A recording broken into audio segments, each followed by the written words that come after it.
bénisse pour nous, amen. Amen. Amen.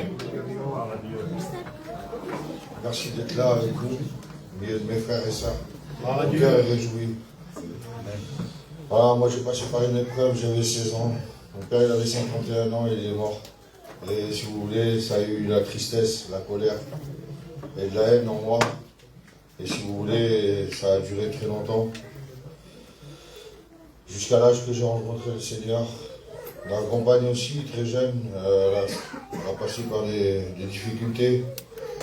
On s'est rencontrés jeunes, moi et ma compagne. On a voulu fonder un foyer. Elle a été élevée par sa tante, elle. Et si vous voulez, on a décidé d'avoir un foyer très jeune, c'est ce qu'on a fait. On a trois filles. Et je vous demande pardon à tous. Moi je dealais, je vendais toutes les drogues en bas là, vers Nice, chez nous. Et ça a duré très longtemps. Le monde s'est ouvert à moi. Moi je croyais qu'un homme réussissait dans sa vie en gagnant plein d'argent. Et c'était tous les jours à recommencer, j'arrivais pas à m'arrêter. Et quand la drogue dure est rentrée chez moi, ça a détruit mon foyer. Nous, ce qu'on avait dit à l'âge de 18 ans, avec ma compagne, on a dit on ne répétait pas les mêmes choses que nos parents. Mais nous voilà, que quand c'est rentré cette chose-là, je suis rentré dans une parano, je m'enfermais, j'avais pas d'ennemis moi. Quand on fait ça, on n'a pas d'ennemis. J'avais tous des copains moi. Et je me suis renfermé sur moi-même et j'ai pensé des choses. Et je voulais me quitter avec elle. J'ai dit c'est bon, on se quitte. Mes enfants, ils avaient la boule d'angoisse. Ça a détruit mon foyer, si vous voulez, cette chose. Et un soir, je suis sorti. J'ai pas regardé l'heure. J'ai juste levé les mains en l'air et les yeux en l'air. Et j'ai juste dit j'en ai marre de cette vie. Moi, je savais pas que je parlais à quelqu'un qui m'écoutait. Je suis grandi avec ma grand-mère et catholique, mais pas pratiquant. Et quand j'ai fait cette chose-là, je suis parti me coucher, je me suis relevé le lendemain. Moi, je vous demande pardon encore, parce que je l'ai fabriqué, la chose. Et je fumais des 25 joints par jour. Et si vous voulez, ben, j'étais délivré du moment où j'ai fait cette phrase et que je suis parti me coucher, je me suis relevé. Et puis il m'avait délivré et je ne comprenais pas ce qui m'arrivait. Je dis à elle, je dis, je ne sais pas ce qui m'arrive.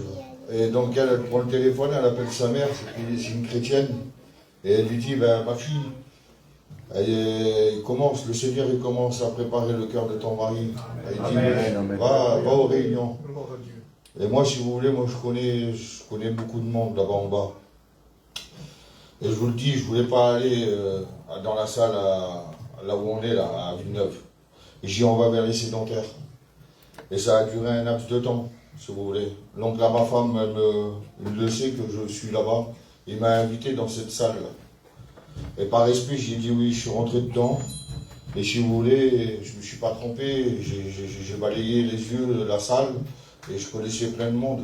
Donc je me suis mis là, sur le côté. Et si vous voulez, j'ai dit vite que ça se finisse et que je rentre chez moi. Mais ça, c'était mes pensées à moi. Les frères et moi, quand ça s'est arrêté, donc j'ai rien entendu, j'ai rien compris ce qu'il disait l'homme. Et quand les frères, ça s'est arrêté, ils se sont levés, ils m'ont vu, ils se sont approchés vers moi, et lorsqu'ils s'approchaient plus en plus vers moi, ils s'approchaient avec quelque chose de fort, de puissant. Et dans moi, je suis rentré en moi-même, et j'ai dit, moi je veux ça, là, ce qu'ils ont eux, là. J'avais 37 ans quand je vous ai dit ça, et avec 3 enfants. Donc j'avais ma tête sur les épaules.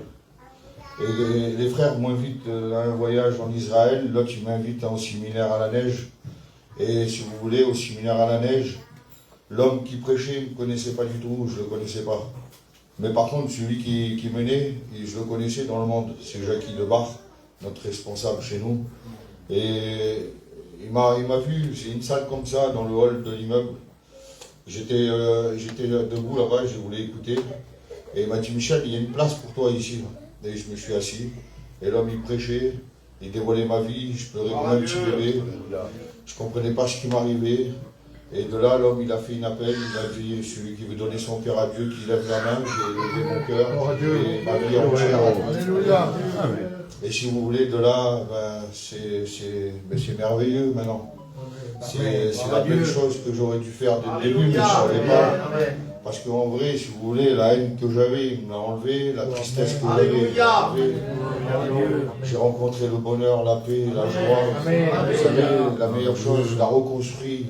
Il a reconstruit mon foyer. Tout mon foyer lui appartient à Dieu. Voilà ce qu'il y a à faire avec les frères. Quand je peux être disponible, je me rends disponible. Faire ce que je suis en train de faire. Écoutez, la meilleure chose, je ne sais pas si tu n'as pas fait la rencontre avec le Seigneur. Écoute, c'est la plus belle chose que tu peux faire. C'est de lui donner la vie entière. Que Dieu vous bénisse.